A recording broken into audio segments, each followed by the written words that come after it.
Vámonos. Vámonos pues. Another great heat. Quarterfinal number 2. Kanoa Igarashi taking on Griffin Colapinto. Kanoa Igarashi, a man on a move, coming into this event number 4 in the world. Since then, on the live rankings, he's jumped up to number 3. Griffin Colapinto from Southern California. Had a lot of meetings with Kanoa Igarashi growing up in that NSSA Southwest Open Season Conference. A lot has changed since then. They've had US Open final battles, semifinal battles. Both have titles at that amazing venue on the south side of Huntington Pier. But now it's coming down to this here at Punta Roca.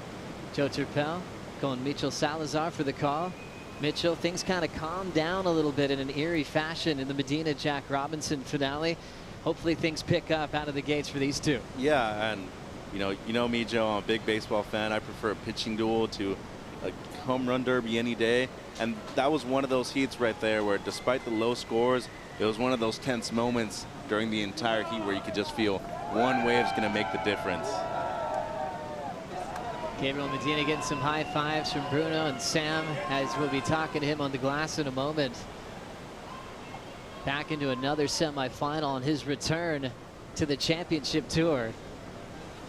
And he knows he just has to go all the way, pick up several wins for a shot at the WSL Final 5. Colapinto and Kanoa Igarashi have some pretty exciting matchups, and sometimes you have the best rivalries when you know a lot about each other. When you've had tough losses in big finals, like first for Griffin in that final at the US Open. That was a tough one for him to walk away from when he'd gotten so close. Right, I remember that one too. I actually thought that it was a much closer final, and the scores reflected too. There was one wave of Griff at the end that I feel if he would have had one more turn on the outside, it probably would have been the score that he needed to win. But props to Kanoa, and as you always know, he's game to do anything as well. And both these surfers missed out on the opportunity to make the rippable WSL Finals last year. I don't think they're going to miss out this year, Joe. Let's hear from Gabriel Medina with Laura. Yes, Gabby, it's been a huge day. Unfortunately, went a bit slow in that heat, but you were saying not too bad because you got the win. Yes, win is always good. I would take it, but it was really slow. I wish we could have more waves, but I'm happy with the win. It's an important result for me. So yeah, I'll try to keep going. Back-to-back semi-finals must feel amazing, but talk about coming up against Jack. He's been in form all day. Yeah, Jack is a good surfer. He improved it so much, and it's been amazing to watch these guys, especially him, because I mean we kind of grow up together, so it's good to see him up there, just pushing everyone, and to have a hit against him, it's always good. He got me in G-Land. It's good to get him here, and we're gonna keep going. That's what we live for, and that's why it's fun. And talking about pushing, at the end of the heat there, you might have actually just pushed Jack a bit too deep for that last set. Was that on purpose? Yeah, a little bit, just to make it more, I don't know, get to his head a little bit. It's easy to serve with no pressure, and just testing these guys. Well, absolutely love it. Into the semi-finals tomorrow. Congratulations, Gabby. Anything you want to say to anyone back home? Thank you. Yeah, I wanna obrigado a todos que estão assistindo. Feliz de ter passado. E vamos que vamos. Se Deus quiser vai dar bom. Thank you. Let's go.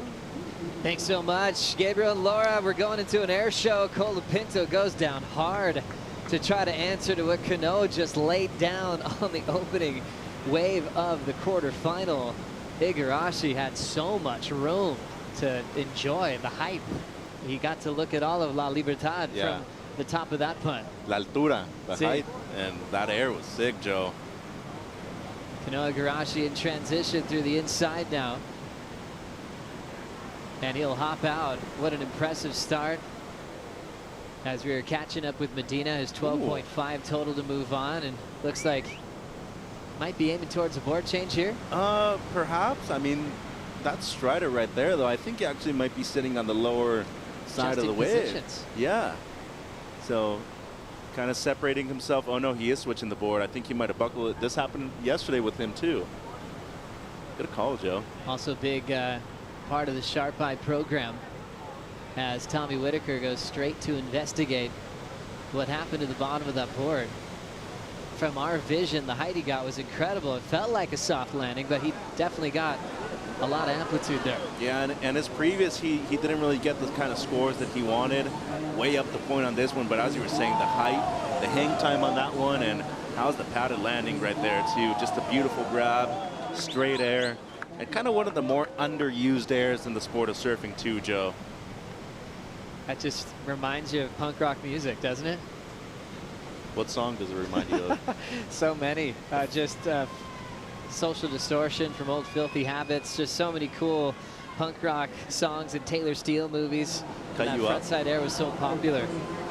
And then Griff with the response here, Joe, just a 2.17, but he kind of has a similar approach going for the airs as well in the big sections. But they were way up the point for that first exchange as well. So good on Kanoa to actually get a score out of that exchange way up there. So clean. That number still yet to drop for Igarashi. Colapinto 217. As we're kind of feeling the Huntington vibes, we've talked about U.S. Open titles. Might as well bring in one of the best to do it. The Southside Huntington Pier, two-time U.S. Open champ Brett Simpson joining us for the call. Simpo, great to see you, man. Thanks for calling in. What's up, fellas? Looks like we got Griff up and riding right here. Straight into some action. Colapinto throws it vertically. Great decision there. Kind of little downward slice to set up the foam climb. Off the bottom, tail whip reverse. Wrapping it through this inside corner. Griffin inspired to blast the inside section again. Wow. Wrapping it through. Can he finish on his feet, Brett? We'll see in a second here, and he will cheer his way on through that final move. Brett, how fun is it looking right now? Waves are turning.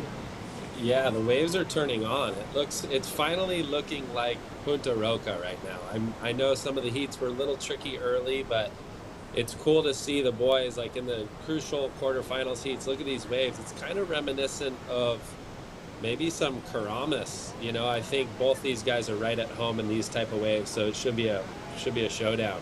SoCal boys. Looks like we've got another one here for Kanoa as he sets up his first move. Nice clean top turn. Jams it right on the money. Hard off the bottom and throws in a nice snap. Gets back into the wave for a frontside arc. Nice pace to this ride for Kanoa. Digs in again in the open face. Had a 6.67 on his start. Now to the inside bowl. Rapid cut back. Igarashi lays into a meaty hack to seal the deal on a Punta Roca special. Really fun to watch that read and how smooth he was in transition. Obviously something you've been watching for a really long time, seeing Kanoa grow up right in front of your face in Huntington, Brett.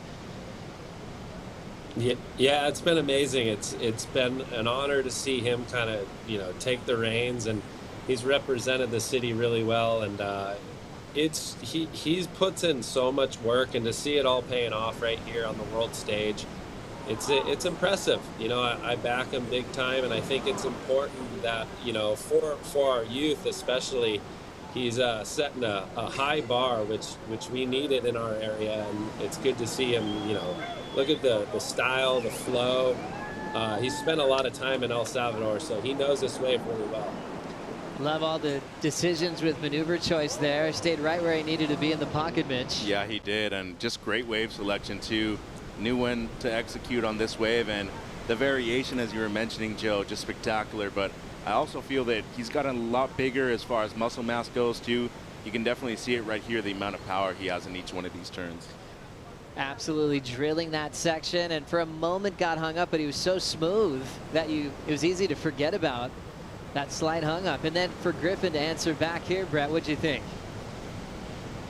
Yeah, no, this was really good. I guess, like, comparatively, like, Griff is like maybe a new school Julian in a sense. Like, he has that compact style, has all the tricks in the book. I think there's realistically only, you know, 5 to 7 guys that have that whole thing, and I see Griff, you know, the next handful of years definitely battling for a title, and he's holding it down for the SoCal boys. He certainly is. What a battle here, and a great vision, and to see everything he did on this wave, Mitch. Yeah, I particularly love this wave a lot too, and it's great to have Brett on the mic too right now, because the amount of transitional turns that he used in between the big maneuvers out there right now, I think that's something, Brett, that we really hadn't seen maybe with your generation. We're seeing a lot more with these younger guys on tour. Yeah, and I think that's important. You know, that's what makes a good surfer to a great surfer. And watching these guys, when you do high performance maneuvers like that, chuck the fins, being able to reconnect, get your feet right really quick, straight into the next maneuver, and especially at waves like this, that's when it goes like those subtle, you know, distances from a 8 to a 9.5 or vice versa. You know, so I think that's important. And the waves are starting to turn on. It's pretty special. Look at this wave right here. It looks like Kanoa going to have a dig. It looks like our Griffin with a nice wall. So big kind of Parko-esque swoop right there. Little slash. So he's setting this one up nice. Maybe lost the fins a little bit on those first two. So he's kind of just going to form through this. He's going to have to go for something big if this section asks for it. Maybe something on the inside right here, wraps it again. So look at the form, the style. As a surfer, that's important to me when I watch surfing. Like, I like to see guys make it look good, make the easy or make the difficult look easy. And I think it's not always easy to do. Well, that's what you're famous for, Brett, making everything look like butter. Smooth transitions, flowing into an air reverse, and being unpredictable, but keeping people guessing all the time. Are you going to do a carve? You're going to transition out and do an air? I think Griffin really handles that really well, just like Kanoa. There are similarities in these two styles. What makes Griffin different from Kanoa Igarashi in your mind, Brett? Well, I think I would say maybe Griff does hang on to the rail maybe a little bit longer, and that can be a point of difference as he you know, pulls these cars back into the bowl maybe a little bit deeper.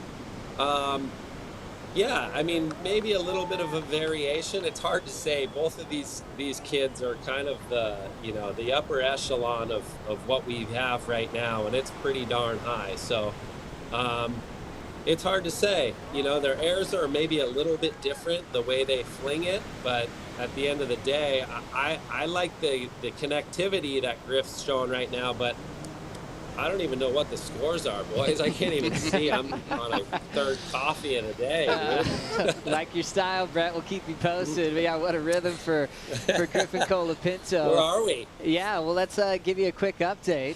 We've got Griffin getting an 8.5 on his second wave. Still waiting for a third score. Kanoa got a 7.33 and a 6.67. So Igarashi out front. Griffin's chasing a 5.5, and he's probably going to get that lead change once it's factored in, Mitch. Yeah, I would definitely think so. As the judges are just going to get it down. Close. Yeah, they're you know, I think that's fair. I mean, you know, even in being super critical on Griff, you know, like the first turn or two, he lost the outside or the inside edge a little bit, and that kind of cost him maybe a point or two. So, I mean, that's what you get at this level right here. You can surf a wave really darn good and get a 6-point or a 5-point ride, and that's just the honesty. It's the brutal truth of this tour, how hard it really is. So Strider Wazalewski's out in the water. He's got a question. It wasn't really a question. It was just kind of a breakdown on my thoughts of why Griffin, out of that exchange, got a higher score. And when I was watching both of the waves, it looked like Griffin was ripping in harder. It looked like he had way more, like he was less polished and more aggressive in the bowl. And I feel like the judges rewarded him for the smaller wave. The surfing was more intense and more radical, whereas, you know, Kanoa was surfing amazing, don't get me wrong, and he is powerful, but his turns were a little subdued and not as intense as what we saw out of Griffin, and that's why I think that Griffin got that big score. What do you think, Brett?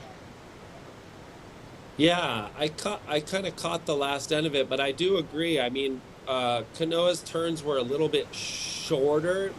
They were impactful, but they were shorter, and where Griff is utilizing a little bit more of the whole canvas. So when you're at a point break, I think that's a big part of the scoring criteria, and having that differentiate in the variety. So yeah, I agree. I think Kanoa on one of his turns got hung up a little bit and kind of had to hop back down. So like I said, the judges are being super critical, and they have to be. These are the best in the world right here. Hey, Brett, Mitch here. First of all, I miss you. Second, I want to congratulate you on all your success, not only with USA Surfing last year, going into the Olympics as the head coach, but the programs that you have not only within the state of California, but within the U.S. In general. Both Kanoa and Griffin have come up through those programs. How important do you think they are for the development of not only their surfing, but surfing within the area as well? Yeah, thanks, Mitch. I mean, look, it is so important. I feel like the last couple of years, it was maybe easy for kids to get a little bit lost. And so it's important right now to guide them and have these athletes have these chances to get to these levels. So it's very important, and I think on a world level, it's a long process. You know, the process to get to the World Tour isn't easy, and our goal is to try to help them as best we can get there. Good man, Brett, as we got more action here off the bottom and setting up a beautiful first carve is Kanoa Igarashi. Belts it again with some spray to the sky. Now set up work on that third turn to get back into the lip line, crushes it. What a roll for Igarashi, belts it vertical with the tail hanging out the back and shuts that one down, needing a 7.18 to get the lead back. That's a no-brainer. That's definitely it's the best wave of the heat. I mean, it's the first two turns, like we were talking about, they were just a little bit longer and stronger, and then he comboed it with some finners. I mean, that was pretty darn good surfing. Could go excellent.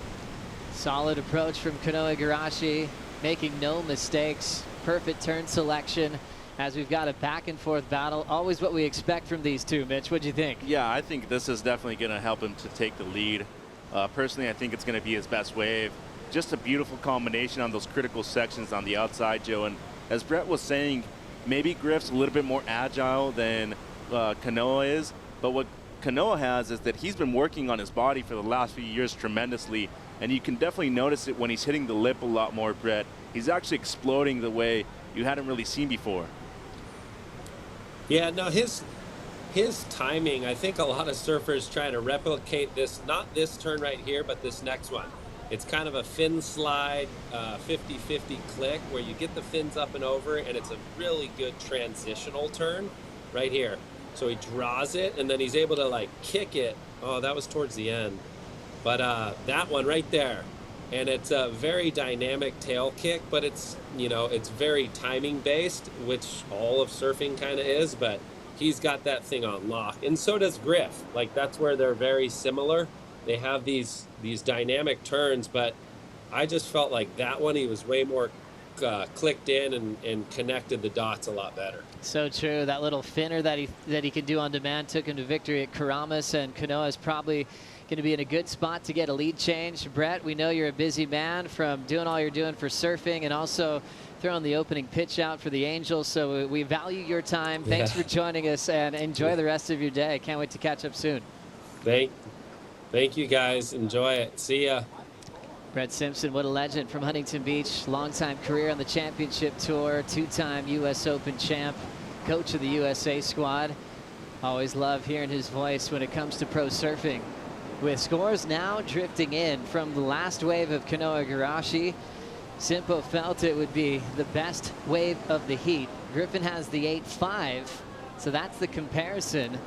And it looks like the judges agreeing with Simpo at the moment. Yeah, so do I. I mean, this is a beautifully surfed wave, and as we were talking about, the quality of the wave is really what permitted his kind of surfing too. Beautiful use of the rails, and then when he was able to utilize that variation up into the lip line, like the one turn that Brett was talking about on the inside, that shows not only the commitment that he has to the section, but also the amount of power and speed that he's putting into them as well. Kanoa Igarashi flips the lead on Griffin. Colapinto with priority has 9 minutes to turn things around. We'll see what happens right after this.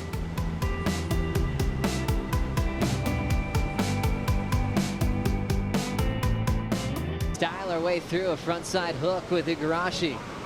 Beautiful decision to keep it nice and buttery in these glassy conditions. Fading one more time. Let's hope for a big ramped up inside bowl. He decides to get out of there. 887-733. Colapinto 8-5 as he's swinging into the picture now. Running after a 7.71. Colapinto attacks the top of that closeout section and rides away perfectly. These guys just don't want to lose, Joe.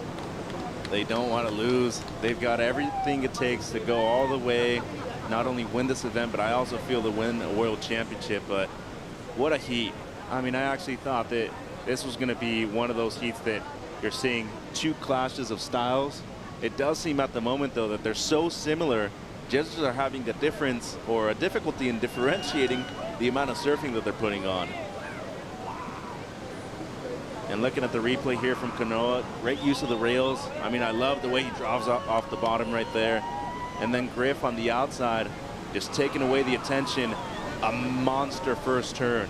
And I mean, those are the real ones that not only garner the attention of the judges, they really take that into effect in the judging criteria too. Combination of major maneuvers in the most critical sections, and as you can see here, a beautiful finish right there going up into the lip line. Need something just below an 8. This could easily be it. There's something about a feeling you get when you watch a beautiful ride like that, and sometimes just a beautiful carve with power. How sweet is that with the timing and the connection? That was a great first turn from Griffin Colapinto. Strider, things are heating up in this matchup still with 5 minutes to go. Are you not entertained? Are you kidding me? This is ridiculous. Watching these two guys go at it. Felipe Toledo just entering the lineup. It is all coming to a head this afternoon here in El Salvador at Punta Roca. And I mean, I am just blown away by the surfing I'm seeing. That first turn that Griffin did on that wave, that was just pure intent to the lip line, and I love it. I'm just so excited. I can't wait to hear the scores roll in, see what we got going on, and see how this thing's going to play out at the end. I'm frothy. I'm literally got foam coming out of my mouth. Yeah, you certainly do, Woz. We're right there with you. That first turn from Griffin Colapinto reminded me of a first turn from Joel Parkinson in the Trilogy movie. Ooh. It was just so perfect, so stylish, with so much finesse. Chasing a big score to turn this heat against Kanoa Igarashi, and the numbers are in. A 9.10 for Colapinto into first. Kanoa now needs an 8.74 to answer back again. This might be the best heat of the year. I think it's got to be at least up there with the contender, but how about the heat total? 17.6 to 16.2. Excellent heats by both gentlemen. Well, when you talk about heat of the year, you have a nomination. The waves have to be great. It's pumping. It's some of the best conditions we've had this entire waiting period. Two guys that are inspired to be a part of the WSL Final 5. They've got history, multiple lead changes, and it almost feels like the rhythm will continue to exchange leads as long as the waves keep coming through. Yeah, and me personally, in these next 4 minutes, I want to see Kanoa at least get a chance to get the score that he requires right now. An 8.74, I mean, he's done it before on one wave, already has the 8.87. But as you said, Joe, he's going to need the chance to get that score out here. Kanoa Igarashi, 3:30 on the clock, needing an 8.74 as the requirement continues to increase. Griffin Colapinto turning in an excellent heat with his low score being an 8.5.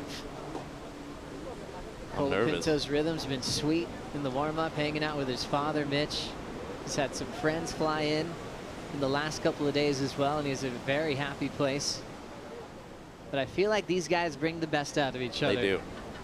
They do. They've had multiple heats where they've done this to each other.